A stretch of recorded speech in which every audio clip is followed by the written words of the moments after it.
हाँ जी दोस्तों, क्या हालचाल है आप सभी के।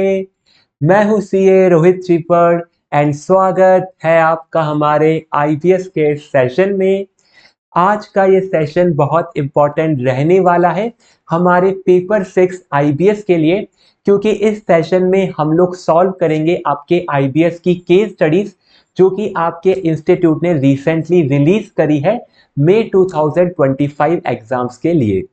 तो हमारे इंस्टीट्यूट ने टोटल 10 केस स्टडीज इशू करी है मई 2025 एग्जाम्स के लिए। इन्हीं केस स्टडीज को हम लोग इस आईबीएस की सीरीज में सॉल्व कर रहे हैं।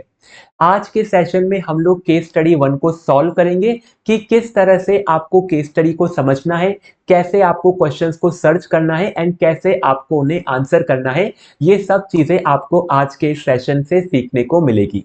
तो चलते हैं एंड स्टार्ट करते हैं हमारी केस स्टडी 1 को।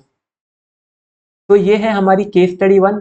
सबसे पहली चीज कि सर ये केस स्टडी की पीडीएफ हमें मिलेगी कहाँ पे, तो ये आपको आईसीआई की वेबसाइट पे मिल जाएगी या फिर आप इसको हमारे PW app as well as Telegram channel से भी एक्सेस कर सकते हैं। तो आपको इस सब जगह ये 10 केस स्टडी वाली पीडीएफ मिल जाएगी जो कि स्पेसिफिकली मई 2025 के लिए रिलीज हुई है। अब इस केस स्टडी में सबसे पहले है आपकी केस स्टडी के पैराग्राफ। तो हमें कभी भी केस स्टडी के पैराग्राफ नहीं पढ़ने हैं स्टार्टिंग में, हम डायरेक्टली चलते हैं आपके डिस्क्रिप्टिव क्वेश्चंस पे। डिस्क्रिप्टिव क्वेश्चंस को समझते हैं, फिर हम लोग आपके केस स्टडी को रीड करेंगे एंड उसके बाद हम लोग आंसर्स करेंगे। ये हमारा फॉर्मेट है। हम चल रहे हैं आपके डायरेक्ट डिस्क्रिप्टिव क्वेश्चन पे। तो यहां पर आपकी केस स्टडी होती है एंड। केस स्टडी एंड होने के बाद आपको यहां पर मिलते हैं एमसीक्यू क्वेश्चंस। एमसीक्यू भी हम लोग रीड नहीं कर रहे हैं, चल रहे हैं हम आपके डिस्क्रिप्टिव क्वेश्चन से। तो हम सबसे पहले आपके डिस्क्रिप्टिव क्वेश्चंस को समझेंगे। हम इनके रिलेवेंट कंसेप्ट को आपके स्टडी मैट में सर्च करेंगे। स्टडी मैट में सर्च करने के बाद कंसेप्ट को अंडरस्टैंड करेंगे एंड अंडरस्टैंड करने के बाद हम लोग आपकी केस स्टडी पे इसको अप्लाई करने वाले हैं। तो ये सेशन आप उन सभी स्टूडेंट्स के लिए रिलेवेंट है जो कि फर्स्ट टाइम केस स्टडीज को सॉल्व करना चाहते हैं, केस स्टडी को सीखना चाहते हैं, तो आप ये सेशन रेफर कर सकते हैं। सबसे पहला क्वेश्चन, क्वेश्चन नंबर 1.6 आ चुका है आपकी स्क्रीन पे। सबसे पहले समझते हैं यहाँ पे आपकी रिक्वायरमेंट क्या है। क्वेश्चन में आपको बोला है evaluate the intricate value chain of R&R focusing on the production, acquisition, distribution and exhibition of movies।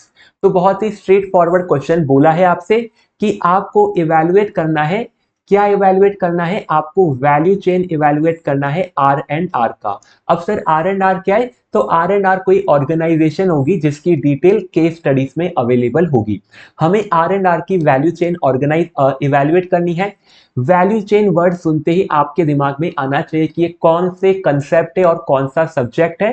तो वैल्यू चेन का कंसेप्ट आपने केवल एससीपीएम में पढ़ा होगा जो कि हमारा कॉस्टिंग है, और एससीपीएम में ये है हमारा वैल्यू चेन का कंसेप्ट। आज से थोड़ा सा राइटिंग से आपको संभालना पड़ेगा क्योंकि हमारा पुराना वाला सिस्टम में कुछ इशू है, तो हम लोग नए सिस्टम पर आज सब चीजें नोट कर रहे हैं। तो राइटिंग में थोड़ा ऊपर नीचे हो सकता है, तो आपको थोड़ा सा ध्यान रखना है। नेक्स्ट सेशन से हम आपके पुराने सिस्टम पे आ जाएंगे तो राइटिंग में प्रॉब्लम नहीं आएगा। तो ये हमने आइडेंटिफाई कर लिया है आपकी फर्स्ट लाइन पढ़ते कि एससीपीएम का वैल्यू चेन का कंसेप्ट है। और फिर यहां पर सेकंड पार्ट में बोला है discuss the operational challenges in each stage and how they affect companies efficiency and overall success. तो हमें नेक्स्ट पार्ट में डिस्कस करना है आपके चैलेंजेस जो कि आपके हर स्टेज में है। कौन से स्टेज में सर? तो ये जो स्टेज आपको ऊपर दे रखे हैं, प्रोडक्शन, एक्विजिशन, डिस्ट्रीब्यूशन और एग्जीबिशन वाले, इन सभी स्टेज के चैलेंजेस हमें डिस्कस करने हैं और कैसे ये कंपनी की एफिशिएंसी और सक्सेस को इंपैक्ट करते हैं। अब ये हमारा क्वेश्चन है। क्वेश्चन को हम लगभग समझ चुके हैं कि क्वेश्चन की रिक्वायरमेंट क्या है। क्वेश्चन में कंसेप्ट यूज आ रहा है वैल्यू चेन का, लेकिन सर हमें वैल्यू चेन पता ही नहीं क्या होता है। तो सबसे पहले हमें सर्च करना होगा वैल्यू चेन के कंसेप्ट को, समझना होगा वैल्यू चेन को, और एक बार हम वैल्यू चेन समझ गए फिर हम लोग केस स्टडी पर उसको अप्लाई करेंगे। तो वैल्यू चेन को ढूंढने के लिए हमें जाना पड़ेगा आपके कॉस्टिंग के इंडेक्स पे। तो यहां पर है हमारे पास कॉस्टिंग का इंडेक्स। सर ये कॉस्टिंग का इंडेक्स मिलेगा कहां पे? तो ये भी आपको मिल जाएगा हमारे टेलीग्राम चैनल पे। टेलीग्राम चैनल पे आप जाके टेलीग्राम पे जाके सर्च कर सकते हैं सीए रोहित चीपर, तो आपको हमारा चैनल मिल जाएगा। वहां पर आपको आईबीएस के सारे मटेरियल और आपकी बाकी सब्जेक्ट के मटेरियल भी अवेलेबल रहेंगे। अब इस इंडेक्स के अंदर सबसे पहले अगर आपने एससीपीएम पढ़ रखा है तो आपको थोड़ा बहुत आइडिया होगा कि वैल्यू चेन आपके कौन से चैप्टर में है। तो आपका वैल्यू चेन है आपके चैप्टर नंबर 1 में। जिन स्टूडेंट ने पढ़ रखा है उनको थोड़ा आइडिया होगा। अगर आपने एससीपीएम नहीं पढ़ा है, कॉस्टिंग नहीं पढ़ा है, तो आप इस इंडेक्स को 3 से 4 बार रीड कर सकते हैं। अगर 3 से 4 बार रीड कर लेंगे तो आपको बेसिक सा आइडिया हो जाएगा कि कौन से चैप्टर में कौन से टॉपिक कवर है। अभी के लिए हमें यह पता है कि फर्स्ट चैप्टर में वैल्यू चेन का कंसेप्ट है। फर्स्ट चैप्टर का इंडेक्स है पेज नंबर 1 पे ही, यानी यहीं पर इसका इंडेक्स स्टार्ट होता है। अब इस इंडेक्स में हमें ढूंढना है वैल्यू चेन कहां पर है। तो इस इंडेक्स में मैं सर्च करना स्टार्ट करता हूं। सबसे पहले ये बोलता है मैनेजिंग कॉस्ट स्ट्रेटेजिकली का कंसेप्ट है, जहां पर ट्रेडिशनल कॉस्ट मैनेजमेंट और स्ट्रेटेजिक कॉस्ट मैनेजमेंट की डिस्कशन है। उसके नीचे अंडरनेट पिलर है और यहां पर है हमारा वैल्यू चेन एनालिसिस। तो पेज नंबर 1.6 पर है हमारा वैल्यू चेन एनालिसिस। हमें जाना है पेज नंबर 1.6 पे। वहां पर वैल्यू चेन के कंसेप्ट को समझेंगे और समझने के बाद केस स्टडी पे अप्लाई करेंगे। तो ये है हमारा स्टडी मैट और इसके फर्स्ट पेज पे चलते हैं। तो ये हमारा चैप्टर नंबर 1 है एससीपीएम कॉस्टिंग का। हमें जाना है पेज नंबर 1.6 पे। तो ये रहा हमारा पेज नंबर 1.6। यहां पर हमें वैल्यू चेन का कंसेप्ट मिलेगा। यहां पर हमें वैल्यू चेन दिख रहा है, देखते कहां पर डिटेल है इसकी। तो ये रहा आपका वैल्यू चेन एनालिसिस का कंसेप्ट। तो सबसे पहले इस वैल्यू चेन के कंसेप्ट को समझते हैं, फिर हम इसको अप्लाई करेंगे। यहां पर वैल्यू चेन के लिए बोला है कि Michael E Porter in 1985 advocated use of value chain analysis to gain a competitive advantage. Value chain analysis का यूज क्या है? कॉम्पिटिटिव एडवांटेज गेन करना। कॉम्पिटिटिव एडवांटेज क्या होता है? ये आपका वो एडवांटेज या बेनिफिट है जो कि आपको अपने कंपटीशन से आगे रखता है। तो वैल्यू चेन एनालिसिस आपको अपनी कंपनी के अंदर क्या आपका कॉम्पिटिटिव एडवांटेज है, यानी आपका कॉम्पिटिटिव एडवांटेज आपकी क्वालिटी है, आपकी प्रोसेस है, आपकी टेक्नोलॉजी है। इनमें से आपको आइडेंटिफाई करना है कि कौन सी चीज हमें हमारे कॉम्पिटिटर से आगे रखती है। The value chain is a sequential chain of activities that leads to delivery of final product to the customer। फिर वैल्यू चेन को एक्सप्लेन करा कि एक चेन ऑफ एक्टिविटी है और इस चेन ऑफ एक्टिविटी आपके प्रोडक्ट डेवलपमेंट में इन्वॉल्व रहती है और आपके कस्टमर को प्रोडक्ट डिलीवर करती है। It also depicts how value accumulate to the customer, and ये आपको बताती है कि किस तरह से वैल्यू आपके कस्टमर को मिल रही है। तो ये आपका वैल्यू चेन का कंसेप्ट है। आपको अपनी एग्जाम की नोटबुक में वैल्यू चेन के कंसेप्ट को सबसे पहले एक्सप्लेन करना रहेगा। फिर यहां पर क्या बोला है, नेक्स्ट पार्ट में आपको एक वैल्यू चेन का डायग्राम दिया है। अगर एग्जाम में आपको टाइम मिले तो आप डायग्राम बना सकते हैं, अगर टाइम नहीं है तो डायग्राम बनाने की जरूरत नहीं है। जनरली डायग्राम के मार्क्स नहीं होते हैं, लेकिन डायग्राम बनाएंगे तो प्रेजेंटेशन का थोड़ा इंपैक्ट पड़ता है। तो आपको हो सकता है एग्जामिनर कहीं ना कहीं थोड़ी लीनियन मार्किंग करके आपको एक्स्ट्रा मार्क्स मिल जाए। तो टाइम मिलेगा तो डायग्राम बना दीजिए, नहीं तो आपको केवल कंसेप्ट पर फोकस करना है। अब यहां पर समझाया है value chain comprise of activity in 2 sets, first being primary activity vertical which are being involved in transformation of a product और provisioning of a service। सबसे पहले बताया कि वैल्यू चेन में 2 सेट ऑफ एक्टिविटी है। पहली है प्राइमरी, जिसको वर्टिकल बोला है। वर्टिकल मतलब क्या है सर? वर्टिकल मतलब यहां पर जो आप देख रहे हैं ये है आपकी वर्टिकल एक्टिविटीज। तो ये 5 एक्टिविटी जो आप देख रहे हैं ये है आपकी प्राइमरी एक्टिविटीज। और इनका काम क्या है? इनका काम है आपके ट्रांसफॉर्मेशन ऑफ प्रोडक्ट और प्रोविजनिंग ऑफ सर्विसेज, यानी प्रोडक्ट को डेवलप करना या फिर सर्विस को डिलीवर करने में ये काम आती है। Where is second set is support activity horizontal. जो सेकंड सेट ऑफ एक्टिविटी वो सपोर्ट है, जो कि आपकी हॉरिजॉन्टली गिवन है। हॉरिजॉन्टली मतलब यहां पर आपको जो हॉरिजॉन्टल व्यू में गिवन है ये सब आपकी सपोर्ट एक्टिविटी है। इनका काम क्या है? इनका काम है सपोर्ट करना आपकी प्राइमरी एक्टिविटी को। सपोर्ट परफॉर्म प्राइमरी एक्टिविटी, यानी आपकी जो बेसिक जो आपका प्राइमरी काम है उनको ये सपोर्ट करती है। Margin is the excess of value that customer is willing to pay over the cost incurred by the firm of the product. Margin क्या है? मार्जिन इस डायग्राम में आप यहां पर देख सकते हैं। मार्जिन ये एक्सेस वैल्यू जो कि आपके कस्टमर को मिल रही है, और ये एक्सेस वैल्यू आपकी over and above the cost है। यानी कस्टमर को अगर 100 रुपीज की वैल्यू मिल रही है और उसकी कॉस्ट 90 रुपीज है, तो 100 माइनस 90 10 रुपीज यहाँ पर आपका मार्जिन होता है। तो यहाँ पर सबसे पहले आपकी वैल्यू चेन और प्राइमरी सेकेंडरी एक्टिविटी को एक्सप्लेन किया है, और फिर यहाँ पर प्राइमरी एक्टिविटी को समझाया है। प्राइमरी एक्टिविटी में सबसे पहले इनबाउंड लॉजिस्टिक है, जहां पर आप लोग कवर करते receiving, storing, handling raw material input. तो आपकी इनबाउंड लॉजिस्टिक में आप अपने इनपुट पर फोकस करते हैं कि आपका जो भी प्रोसेस है या प्रोडक्ट है उसके लिए इनपुट क्या रहेगा। फिर यहाँ पर और डिटेल बताइए, एक इलस्ट्रेशन बताया है। ये सब रिलेवेंट नहीं है एग्जाम के टाइम पे, हमारे रिलेवेंट है कि कंसेप्ट क्या है और कंसेप्ट के कीवर्ड्स क्या है। तो हमने वैल्यू चेन एक्सप्लेन किया, फिर हम प्राइमरी एक्टिविटी में इनबाउंड लॉजिस्टिक एक्सप्लेन करेंगे। नेक्स्ट आपका ऑपरेशन है, इसको भी एक्सप्लेन करेंगे, और एक्सप्लेन करते टाइम आपकी जो इनिशियल फ्यू लाइंस है इन्हीं को आपको लिखना है। जैसे इनबाउंड लॉजिस्टिक में जो इनिशियल फ्यू लाइन थी, receiving, storing, handling raw material, यही आपका कीवर्ड है और यही आपको लिखना है। इसके आगे आपको एक्स्ट्रा कुछ भी लिखने की जरूरत नहीं है। इसके आगे हम लोग आपकी केस स्टडी के रिलेवेंट पार्ट अप्लाई करेंगे, तो कंसेप्ट के पॉइंट ऑफ व्यू से केवल ये सिंगल लाइन आपको एग्जाम में लिखनी है। सेकेंड ऑपरेशन के लिए बोला है कि यहां पर आप ट्रांसफॉर्म करते हैं raw material into finish goods and service. तो पहले वाले स्टेप में इनबाउंड में आपने रॉ मटेरियल को मैनेज किया, सेकंड में आपने रॉ मटेरियल को ट्रांसफॉर्म किया आपके आउटपुट में। तो ये आपकी सेकंड ऑपरेशन एक्टिविटी थी। नेक्स्ट है आपका आउटबाउंड। आउटबाउंड में क्या कर रहे हैं, आउटबाउंड में आपका storing, distribution and delivery of finish good to customer. तो आपका सेकंड स्टेप में जब गुड्स बन गया तो थर्ड स्टेप में हम उसको डिलीवर करेंगे कस्टमर को, ये हमें आउटबाउंड ने समझाया। फिर है मार्केटिंग। मार्केटिंग मतलब क्या है, हमें हमारे प्रोडक्ट को मार्केट करना है या फिर हमारी ब्रांड को डेवलप करना है। तो this comprise market research to determine marketing mix that company, product, price, place and promotion. तो मार्केटिंग जहां पर भी यूज होता है तो आपको हमेशा एक स्टैंडर्ड डेफिनेशन यूज करनी है आपकी 4P की। आपने क्लास 11th में बिजनेस मैनेजमेंट, बिजनेस स्टडीज में पढ़ा होगा, मार्केटिंग को 4P से डिफाइन करते हैं, जो कि है आपके प्रोडक्ट, प्राइस, प्लेस और प्रमोशन। तो इतनी सी लाइन आपको मार्केटिंग के लिए एक्सप्लेन करनी कि आपने एक बार गुड्स को आपके कस्टमर तक पहुंचा दिया तो आपको मार्केटिंग और सेल्स भी करनी है। मार्केटिंग और सेल्स के बाद फाइनल है आपकी आफ्टर सेल सर्विस, यानी जो गुड्स आपने सेल करा है अब आपको उसको सपोर्ट देना है या फिर उसकी सर्विस देनी है। गुड्स में अगर कोई प्रॉब्लम आएगी तो प्रॉब्लम को आपको ठीक करना है। तो ये आपका जो वारंटी वाला पार्ट होता है वो आपका आफ्टर सेल सर्विस में कवर है। So include all those activity after point of sale such as installation, training and repair। तो जो ट्रेनिंग है, इंस्टॉलेशन है, रिपेयर है, सब आपका आफ्टर सेल में कवर होता है।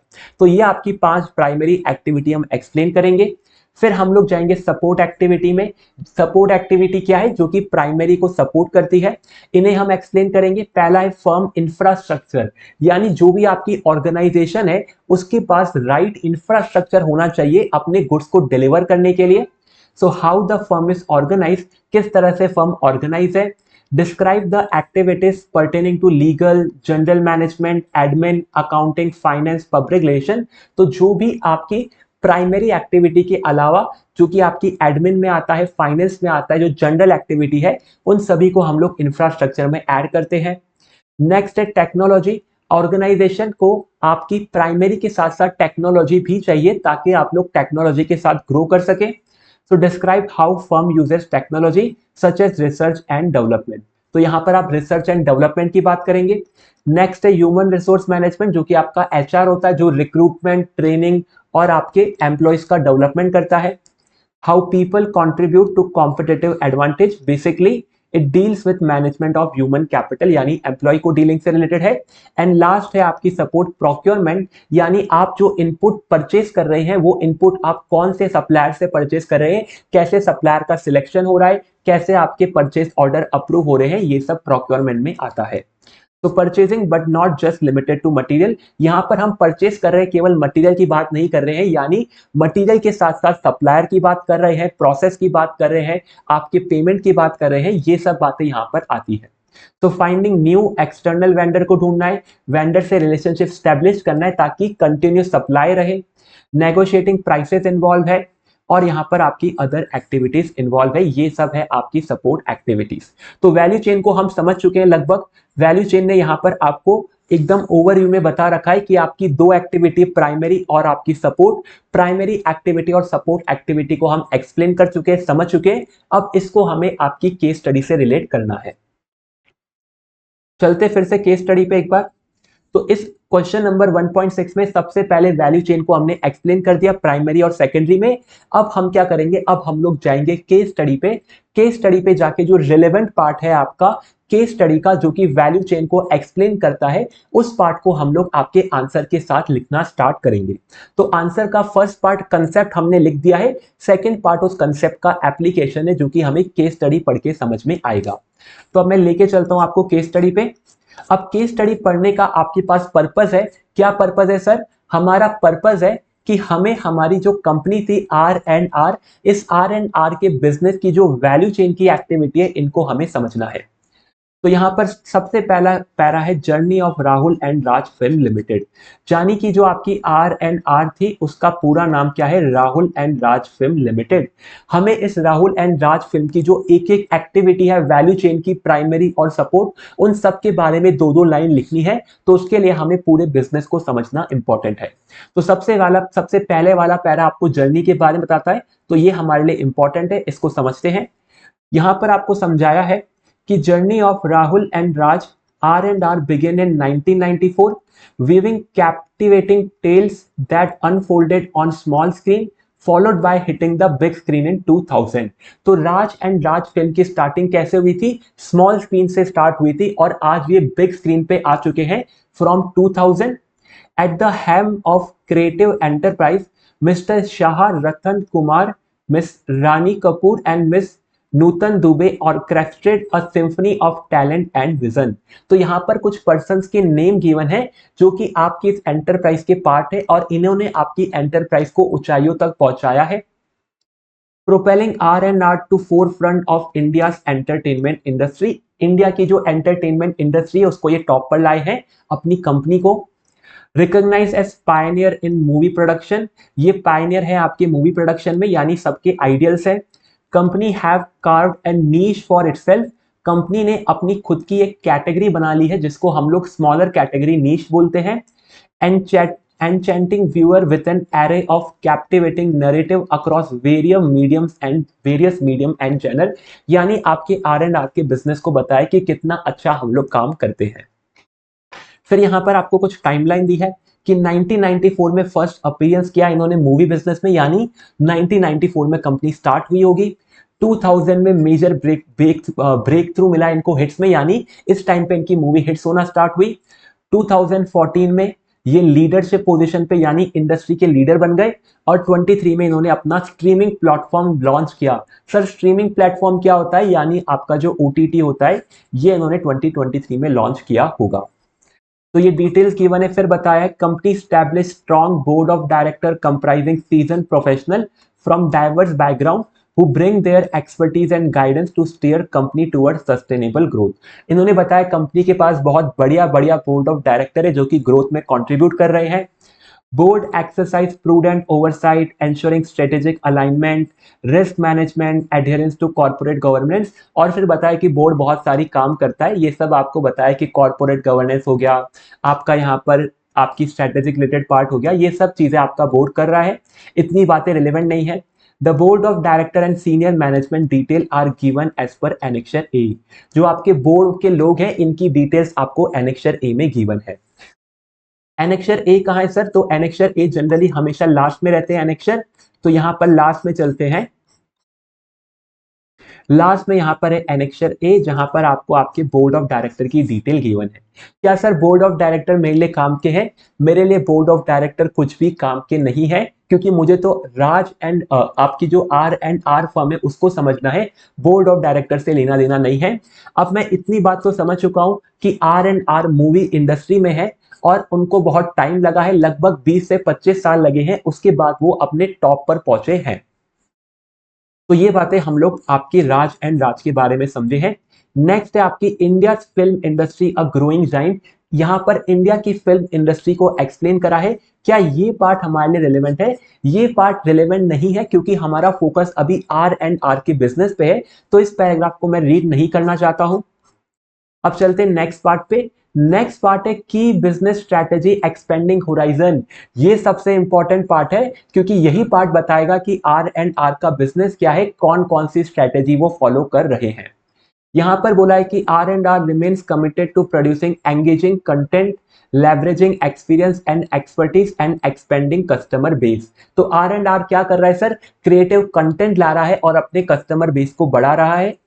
The focus on quality, adaptability, innovation continues to drive success in dynamic world of entertainment। तो R&R बहुत ही इनोवेटिव फर्म है, बहुत ही क्रिएटिव फर्म है, अपने इनोवेशन के थ्रू अपने बिजनेस को ग्रो कर रही है।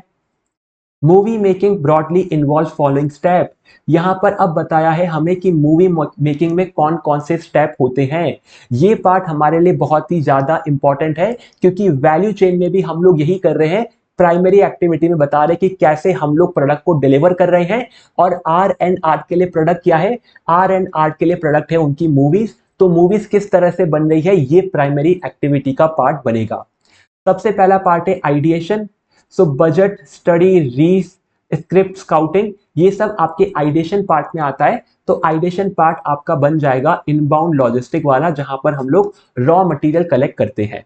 तो फिल्म के लिए रॉ मटेरियल क्या है, फिल्म के लिए रॉ मटेरियल है आपकी स्क्रिप्ट है, आपका जो आइडिया है, ये सब आपके रॉ मटेरियल है। इनको आप लोग प्रोसेस करते हैं। प्रोसेस कैसे करते हैं, तो प्रोसेस में आता है आपका प्री प्रोडक्शन और प्रोडक्शन।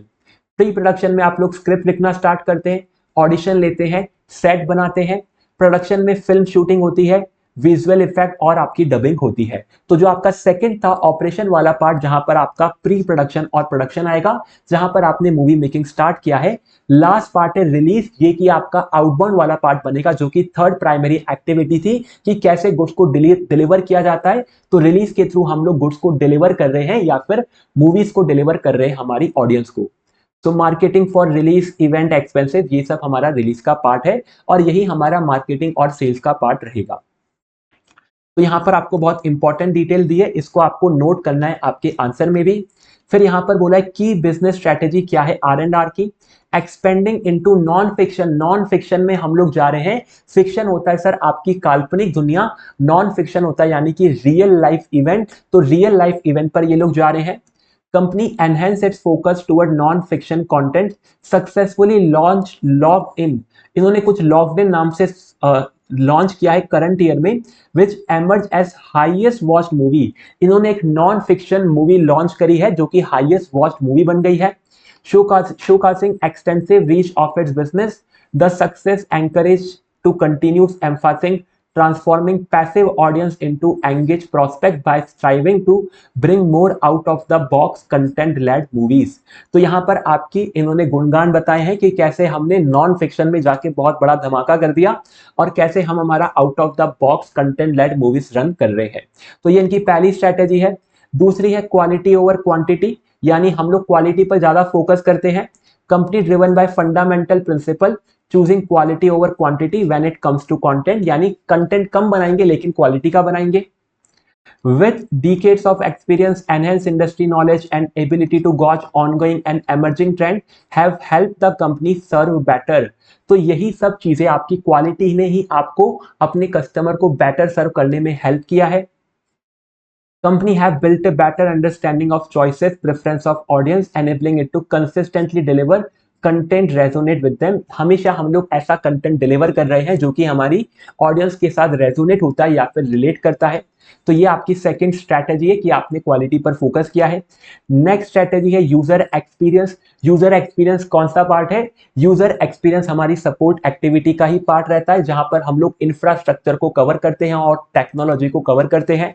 तो यूजर एक्सपीरियंस के लिए क्या किया है, remains on connecting with more people in better way. Company also stay align with the new time to adapt the surrounding changes, यानी कंपनी अपने जो भी चेंजेस हो रहे हैं टेक्नोलॉजी में उनको अडॉप्ट करती है और अपने कस्टमर को बेटर एक्सपीरियंस दे रही है।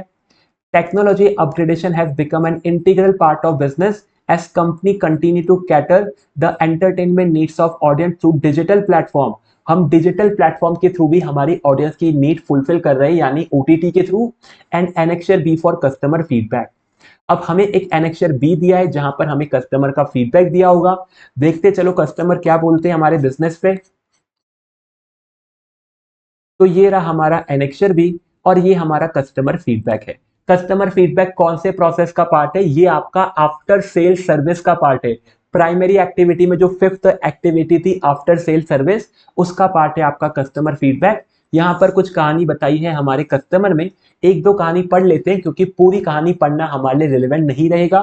सबसे पहले यूसुफ जे बोलते हैं फ्राइडे अगस्त 15 को कि Rahul and Raj believe that movie going experience doesn't end when the credit roles.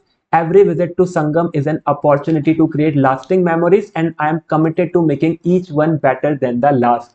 तो आपके जो यूसुफ जे है उनका बहुत ही पॉजिटिव फीडबैक है कि यहाँ पर एक एक्सपीरियंस मिलता है और ये एक्सपीरियंस को बार बार एंजॉय करना चाहते हैं। फिर यहाँ पर एक और थैंक यू नोट मिला है फॉर काइंड वर्ड्स, यानी ये आपने रिप्लाई किया होगा राहुल एंड राज ने कस्टमर फीडबैक को पढ़ के। ये सब इतना रिलेवेंट नहीं है। फिर यहाँ पर और फीडबैक्स है, तो एक और फीडबैक पढ़ लेते हैं। While I have enjoyed watching movies at Mangala Talkies, my recent visit left me with mixed feeling. The movie itself was fantastic. Movie की तारीफ हो रही है यहाँ पे भी। But I notice that the service quality was slipped a bit, the concession stand took longer than usual। यहाँ पर कुछ ना कुछ क्रिटिसिज्म भी है कि यहाँ पर कई क्वालिटी पर कॉम्प्रोमाइज हुआ है। And the seating wasn't as comfortable as remembered and केवल 1 स्टार की रेटिंग मिली है। और इसको भी आपके राहुल एंड राज ने अच्छे से रिप्लाई किया है कि thank you for experience, we truly appreciate your loyalty and sorry to hear your recent visit. इन्होंने यहाँ पर सॉरी बोला है और बोला हुआ कि नेक्स्ट हम लोग ऐसी गलती नहीं करेंगे। तो ये आपका एनेक्चर बी था जहां पर कस्टमर फीडबैक है। इसको हम इतना डिटेल में नहीं पढ़ रहे क्योंकि हमारे क्वेश्चन के लिए रिलेवेंट नहीं था। तो अभी तक हमने आपका स्ट्रेटेजी वाला पार्ट पढ़ा है। बॉक्स ऑफिस हिट की डिटेल दी है कि स्वॉर्ड ऑफ वासेपुर, लॉकहार्ट और बाहुबल ये आपकी ब्लॉकबस्टर रही थी। अब यहाँ पर कुछ नए प्रोजेक्ट के बारे में बताया, क्या ये इंपॉर्टेंट है? ये भी इंपॉर्टेंट है वैल्यू चेन के लिए। तो नए प्रोजेक्ट को समझते हैं चलो। Movie Simran is currently being conceptualized where primary focus is gathering detailed information, developing a solid foundation for storyline. Project aims to explore the theme of women empowerment। तो एक मूवी आ रही है सिमरन नाम से जो कि आपका प्राइमरी फोकस है detail information and developing a solid foundation of story line. तो सिमरन मूवी अभी हम लोग स्टार्ट करने वाले हैं, आइडिएशन स्टेज में है। इसका पर्पज है वुमेन एम्पावरमेंट पे ये मूवी बनने वाली है। Objective at this stage is to ensure story is grounded, accurate, relevant and engaging। वही सब बातें कि स्टोरी आपकी रिलेटेबल होनी चाहिए, ग्राउंड लेवल पर होनी चाहिए, लोग बाग इससे समझे और इसको रिलेट कर पाए। Includes relevant examine historical context, cultural events, scientific data, other relevant field। तो हम लोग ये सब एनालाइज कर रहे हैं कि हम कोई हिस्ट्री से डेटा ले ले, कुछ कल्चरल डेटा ले ले, इन सभी को मिक्स करके हम लोग हमारी मूवी में ले सके। To enhance authenticity and depth of narrative. आप जितना हिस्टोरिकल फैक्ट लेंगे, कल्चरल फैक्ट लेंगे, उतनी ज्यादा ऑथेंटिसिटी बढ़ेगी। Next step involve synthesising the gathered information into a coherent story line. जैसे ये सब हो जाएगा फिर हम सब इन सब चीजों को जो भी डिटेल्स इकट्ठी करिए इसको स्टोरी लाइन में ड्राफ्ट करेंगे कि कैसे स्टोरी आपकी रन होगी। डेवलप करेंगे उसमें character profile, create a detail plot outline, ये सब चीजें जो कि मूवी स्क्रिप्ट का पार्ट होती है ये सब हमें करना है। Collaboration with subject matter expert will continue to ensure the highest level of accuracy and authenticity in portrayal of the chosen themes।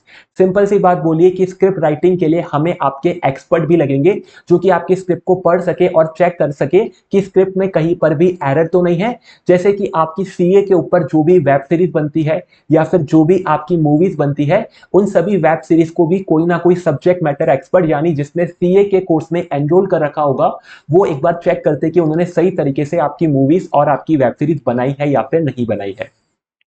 तो ये बातें बताइए सिमरन मूवी के लिए। और क्या बोला है, एक और पॉइंट बोला है, company decide to abandon movie Kaleen Bhaiya. The decision to abandon movie project was primarily due to story not meeting the desired standard. Simple सी बात बोलिए कि कालीन भैया मूवी को हमने छोड़ दिया क्योंकि ये हमारे स्टैंडर्ड को मीट नहीं कर रही है। Despite multiple revision, considerable effort from writing team, narrative failed to captive and engage in the way that was envisioned। narrative इतना capturing नहीं था, इतना relatable नहीं था कि आपकी audience को engage कर सके। lack of compelling and cohesive storyline made it difficult to move forward with production। यानी रीजन दिए कि कालीन भैया को हम क्यों नहीं कंटिन्यू कर रहे हैं। Team agreed that it would be best to discontinue project rather than invest further resources into script and did not meet creative expectation। यहाँ पर कालीन भैया की मूवी के बारे में बताया है। क्या ये सब रिलेवेंट है वैल्यू चेन के लिए? तो अभी तक जो पढ़ाई वो उसके अंदर ये वाला पार्ट रिलेवेंट नहीं लग रहा है, क्योंकि केवल 2 प्रोजेक्ट के लिए यहाँ पर बात करी थी। फिर यहाँ पर म्यूजिक राइट्स और रेवेन्यू ग्रोथ की बात की है, क्या ये रिलेवेंट है? ये हमारे लिए वैल्यू चेन में रिलेवेंट नहीं है, तो इसको अभी रीड नहीं करेंगे। ऑडिटर एंगेजमेंट, ऑडिटर से भी क्यों बात करनी है अभी, तो इसको भी इग्नोर करिए। नेक्स्ट है subsidiary operation and market position. Market position relevant है वैल्यू चेन के लिए, तो ये वाला पार्ट पढ़ना पड़ेगा। R&R operate movie theatres in different part of country through the following group entities. तो R&R डिफरेंट पार्ट में ऑपरेट करती है, कुछ ग्रुप एंटिटीज है। मंगला टॉकीज है आपकी establish 10 year ago in Mumbai with strategic objective to identify movie theater at different parts। सबसे पहले मंगला टॉकीज के बारे में बताया है, 10 ईयर अगो पहले मुंबई में इसको स्टैब्लिश किया था। इसका ऑब्जेक्टिव क्या है? आइडेंटिफाई करना movie theatre at different part of country, secure time slot for exhibition and other logistical aspect. यानी ये मूवी थिएटर्स को आइडेंटिफाई करती है और वहां पर जाके बुकिंग करती है कि इस मूवी थिएटर में हमारी R&R कंपनीज की मूवी प्ले होगी।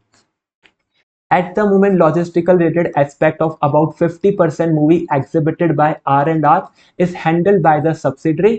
तो R&R की 50% मूवी ये सब्सिडरी हैंडल कर रही है। Recent year competition between theater owners has intensified। Generally अभी आपका कंपटीशन धीरे धीरे बढ़ने लगा है। It is estimated total annual turnover for the movie exhibition in country has fallen by 5% in past 2 years। यहां पर बोला है कि एनुअल टर्नओवर डिक्रीज हो रहा है यहां पर इस इंडस्ट्री में। Estimated market share of Mangala Talkies which operates the 5th largest movie logistic management company has fallen from 14 to 13% in the same period. It has a low profit margin. आपका market share भी कम हुआ है और आपका business भी लो profit margin है। फिर बोला है prospect for entertainment industry is uncertain, partly because of lower box office collection but also because of availability of alternative investment avenue। आपकी जो इंडस्ट्री उस पर कुछ चैलेंज आए हैं, ये चैलेंज आपके लिए इंपॉर्टेंट है क्योंकि फर्स्ट वाले क्वेश्चन में आपसे चैलेंज भी पूछे थे। क्या चैलेंज है? कि हमारा जो फ्यूचर है वो अनसर्टेन है क्योंकि बॉक्स ऑफिस कलेक्शन कम हो रहा है, प्लस हमारे यहाँ पर अल्टरनेटिव एंटरटेनमेंट एवेन्यू आ गए हैं, यानी अल्टरनेटिव एंटरटेनमेंट के सोर्स आए हैं। जैसे OTT platform have limited number of movies that are released each year. OTT platform की वजह से जो आपकी मूवीज है वो लिमिट हो चुकी है। और यहां पर बोला है OTT platform will reduce movie production over time. OTT धीरे धीरे करके आपकी मूवी प्रोडक्शन को और कम करते जाएंगे। तो ये मंगला टॉकीज की कहानी थी, आपको एक्सप्लेन करी है। फिर यहाँ पर संगम थिएटर है। संगम थिएटर को भी R&R कंपनी ने एक्वायर किया था, क्योंकि ऊपर ही बोला है कि हमने कहां कहां पर कौन सी ग्रुप एंटिटीज एक्वायर करी है उसको हम बता रहे हैं। तो संगम theatre acquired about 20 years ago when it was a newly established company। At the moment about 50% of movie released by R&R exhibited by Sangam theatre. Sangam theatre 20 years पहले acquire हुआ था और ये आपकी 50% मूवीज को एग्जिबिट करता है, यानी 50% मूवी मंगला टॉकीज एग्जिबिट कर रहे हैं यहाँ पे और रिमेनिंग 50% हमारा संगम theatre. R&R use government grants available at time invest modernization of theater।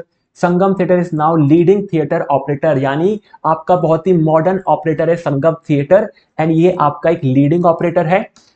attracts a large amount of business from other company because of its operating capability but also relatively low cost। इसके पास extra business भी आता है। The low cost are achievable because Sangam Theatre use relatively modern equipment having larger capacity। आप बहुत modern equipment use करते हैं, capacity larger है, यानी सब अच्छी अच्छी बातें हैं आपके लिए। Market is fairly static. Market आपका रुका हुआ है। इंक्रीज साइज बस 2% इन पास्ट 2 ईयर, केवल 2% से बढ़ा है लास्ट 2 साल में। Annual turnover for Sangam Ryzen bye 8% in same period. आपका टर्नओवर थोड़ा ज्यादा बढ़ा है 8% से। प्रॉफिट भी बढ़ रहे हैं। Sangam theatre exhibit movies for other producer. आपका संगम थिएटर दूसरे लोगों के लिए भी मूवी प्रोड्यूस करता है। फिर पायल मूवीज, ये आपका थर्ड एक्विजिशन है। 7 ईयर अगो पहले आपने एक्वायर किया था। Strategic response to declining regional movie market. क्यों एक्वायर किया था? क्योंकि रीजनल मूवी मार्केट का आपका जो मार्केट शेयर था डिक्लाइन हो रहा था। It operate several movie theatre at various states, आपके डिफरेंट डिफरेंट थिएटर है हर स्टेट्स के। R&R has experience problem with Payal movie since it's acquisition, हमारे पास कुछ प्रॉब्लम है पायल के साथ। क्या प्रॉब्लम है sir? Operating cost have been higher than expected, operating cost बहुत ज्यादा है। Over past 2 year the market has increase by 20%, market 20% increase हुआ है। Annual revenue risen 12% in same period, but annual profit risen only slightly, यानी revenue बढ़ रहा है, market बढ़ रहा है, लेकिन प्रॉफिट धीरे धीरे बढ़ रहा है। ये पायल मूवीज से प्रॉब्लम है। एंड पायल मूवीज का पर्पस क्या था? पायल मूवीज का मतलब था रीजनल मूवी मार्केट को वापस से कैप्चर करना। तो ये रीजनल मूवी मार्केट यानी आपकी राजस्थान में राजस्थानी मूवीज हो गई, आपकी यूपी बिहार में बिहारी या भोजपुरी मूवी हो गई, या साउथ के अंदर जो आपकी तेलुगु या तमिल मूवी हो गई, उस तरह की रीजनल मूवी मार्केट को एक्वायर करना है। फिर एक लास्ट एक्विजिशन है विजय स्क्रीन का, कि ये आपकी सब्सिडरी है। Create a platform for documentaries and similar movie created by upcoming director, ये एक प्लेटफॉर्म है, यानी ये एक ओटीटी होगा जो कि आपकी डॉक्यूमेंट्री और सिमिलर मूवीज दिखाता है। कंपटीशन बिजनेस में स्ट्रांग है। प्रॉफिट मार्जिन विजय स्क्रीन के नैरो है, यानी बहुत कॉम्पिटेटिव एरिया है, प्रॉफिट्स कम है। But R&R considered owning a platform for documentary movie would give it a greater control over its movie portfolio, लेकिन स्ट्रैटेजिकली आपके लिए अच्छा ऑप्शन है। तो ये आपकी अभी तक की कहानी है R&R की। लगभग हमने आपकी केस स्टडी पूरी पढ़ ली है जो कि हमारे लिए रिलेवेंट थी। तो फर्स्ट पार्ट का आंसर पे चलते हैं। क्या आंसर किया होगा? वैल्यू चेन को एक्सप्लेन करना है सबसे पहले, evaluation of value chain of Raj and Raj film. तो यहाँ पर हमने प्राइमरी और सपोर्ट एक्टिविटी की बात की है जो कि क्रिएट करते वैल्यू और कॉम्पिटिटिव एडवांटेज मेंटेन करते हैं। ये हमने आपके कंसेप्ट में भी समझा था। फिर डायग्राम बना देना है। फिर प्राइमरी एक्टिविटी एक्सप्लेन करेंगे। इनबाउंड क्या है? इनबाउंड हमारे लिए यहाँ पर स्क्रिप्ट है, जो स्क्रिप्ट हम लोग यूज करते हैं। तो आइडिया हो गया, स्क्रिप्ट हो गया, ये सब हमारे लिए इनबाउंड है। इन्हीं को यहाँ पर आपको एक्सप्लेन करके आपके जो केस स्टडी का पार्ट है वो ऐड करना है। जैसे यहाँ पर आपको कीवर्ड्स को इटैलिक्स में लिखा हुआ है कि consistently deliver highly quality content, तो ये आपका हाई क्वालिटी कंटेंट में इंपॉर्टेंट है। फिर यहाँ पर बोला है careful planning and resource allocation are paramount, क्योंकि इनबाउंड के अंदर आपको रिसोर्सेस को एलोकेट करना है, कौन सी स्क्रिप्ट लेनी है, कौन से आइडिया में इन्वेस्ट करना है। और यहाँ पर आपका नेक्स्ट कीवर्ड क्या है? तो यही आपके दो कीवर्ड्स थे जो कि आपके इटैलिक्स के अंदर गिवन थे। नेक्स्ट है आपका ऑपरेशन। ऑपरेशन में क्या होगा? ऑपरेशन में आप लोग फिल्म प्रोड्यूस करेंगे, सेट बिल्ड करेंगे, एक्टर्स हायर करेंगे, ऑडिशन लेंगे, ये सब आपके ऑपरेशन का पार्ट है। सो movie production and exhibition. And यहाँ पर आपकी संगम थिएटर और मंगला टॉकीज की ओनरशिप काम में आएगी, क्योंकि ये आपके प्रोडक्शन हाउस में काम आएंगे और यही आपके एग्जीबिशन में भी काम आएंगे, जो कि आपका आउटबाउंड लॉजिस्टिक है। तो नेक्स्ट था आपका आउटबाउंड लॉजिस्टिक्स, जहां पर आप लोग मूवीज को डिस्ट्रीब्यूट कर रहे थे अपनी चेन्स के थ्रू और अपने डिजिटल प्लेटफॉर्म के थ्रू। यहां पर आप अपने मंगला टॉकीज जो कि आपका पुराना टॉकीज था और अपना संगम थिएटर जो कि आपका मॉडर्न थिएटर है, उन दोनों के बारे में डिस्कस करेंगे। राइज ऑफ ओटीटी प्लेटफॉर्म आपके लिए यहाँ पर एक चैलेंज है, तो ये चैलेंज भी आपको एक्सप्लेन करना है जैसा कि आपको केस स्टडी में समझाया गया है। फिर मार्केटिंग एंड सेल्स की बात हुई है। मार्केटिंग एंड सेल्स आप कैसे कर रहे हैं? तो Indian film industry particularly focus on quality content, आपने पढ़ा आपकी स्ट्रेटेजी है क्वालिटी पे, तो ये हमारी मार्केटिंग का पार्ट है। Diversification into regional and niche market, हमने आपका पायल सिनेमा एक्वायर किया था रीजनल मार्केट में एंट्री के लिए, तो ये भी आपको बताना है यहाँ पर। Companies niche market through Vijay screen demonstrate effort to cater diverse audience preference. तो ये नीश मार्केट विजय स्क्रीन था आपका। एक बार देखते विजय स्क्रीन क्या था। विजय स्क्रीन शायद आपका ओटीटी था। तो केस स्टडी पे एक बार चलते हैं फिर से। तो विजय स्क्रीन आपका ओटीटी है most probably, and Payal movies आपका रीजनल मार्केट है। तो आंसर बहुत बड़े बड़े दे रखे, एग्जाम में इतने बड़े आंसर नहीं लिखने हैं, क्योंकि ये क्वेश्चन मैक्सिमम 6 से लेके 8 मार्क्स का हो सकता है। 6 से लेके 8 मार्क्स में आपको केवल 2 पेज आप आंसर लिख दोगे तो वही सफिशिएंट है, और आप कीवर्ड्स भी लिखने जाओगे आपकी प्राइमरी एक्टिविटी और सपोर्ट एक्टिविटी के, तो लगभग आपके 2 पेज आराम से फिल हो जाएंगे। तो यहाँ पर बहुत ज्यादा डिटेल्स गिवन है, आप केवल वन टाइम रीड कर सकते हैं, लेकिन इतना ये सब रिलेवेंट नहीं है। और वन टाइम रीड करने की भी एज सच नीड नहीं है, क्योंकि ये सब केस स्टडी रिपीट होने के चांसेस कम है। बस हमें कंसेप्ट और कंसेप्ट के एप्लीकेशन को समझना है, जो हम समझ रहे हैं। केस स्टडी रिपीट नहीं होगी तो अंदर का मटेरियल पढ़ के कोई फायदा नहीं है। कंसेप्ट समझ लीजिए और उसका एप्लीकेशन समझ लीजिए। नेक्स्ट है आपकी सर्विस के बारे में बताया है। सर्विस क्या है हमारी, कि हम कस्टमर से फीडबैक लेते हैं। Strategic tool that enhance customer satisfaction and आपको कॉम्पिटिटिव लैंडस्केप देता है। यहाँ पर फिर बात करिए फीडबैक की, from customer Yusuf J and Tina M, जो कि उन्होंने फीडबैक दिया है, ये हमारे सर्विस का पार्ट है। फिर है सपोर्ट एक्टिविटी, जहां पर आता है इंफ्रास्ट्रक्चर। इंफ्रास्ट्रक्चर का मतलब जो भी टेक्नोलॉजी और मॉडर्न इक्विपमेंट हम यूज कर रहे हैं, तो हम यहाँ पर बताएंगे कि कहाँ कहाँ पर संगम थिएटर हमारा बहुत ही मॉडर्न और सक्सेसफुल थिएटर है। फिर ह्यूमन रिसोर्स मैनेजमेंट है, जो कि आपका ह्यूमन कैपिटल और एम्प्लॉय को मैनेज करता है, उसको आप एक्सप्लेन करेंगे। टेक्नोलॉजी भी आपके संगम थिएटर का और ओटीटी का पार्ट है। और फाइनल है प्रोक्योरमेंट, जहां पर आप लोग अपने एक्टर्स को अपनी स्क्रिप्ट को हायर या फिर बाय करते हैं। तो ये आपका फाइनल आंसर है। चलते लास्ट रीड करते इसके कंक्लूजन को। R&R established a comprehensive value chain integrates multiple stage of film industry। तो आपकी R&R की बहुत ही कॉम्प्रीहेंसिव वैल्यू चेन है, कंटेंट एक्विजिशन से लेके एग्जीबिशन तक, यानी आप एक्वायर भी करते हैं, एग्जिबिट करने के लिए आपने थिएटर ले रखे हैं। Strategic acquisition, modernization created value across its primary and support activity। तो आपके जो एक्विजिशन है इसलिए इसके थ्रू आपने वैल्यू जनरेट की है। हाउएवर आपके कुछ चैलेंज है, जैसे आपकी ऑपरेशनल कॉस्ट, आपके रेवेन्यू बढ़ रहे हैं लेकिन प्रॉफिट नहीं बढ़ रहे हैं, कहीं कहीं पर आप स्ट्रगल कर रहे हैं। रीजनल मार्केट में स्ट्रगल चल रहा है। टेक्नोलॉजी शिफ्ट हो रहा है तो ओटीटी से भी आपको इम्पैक्ट पड़ रहा है।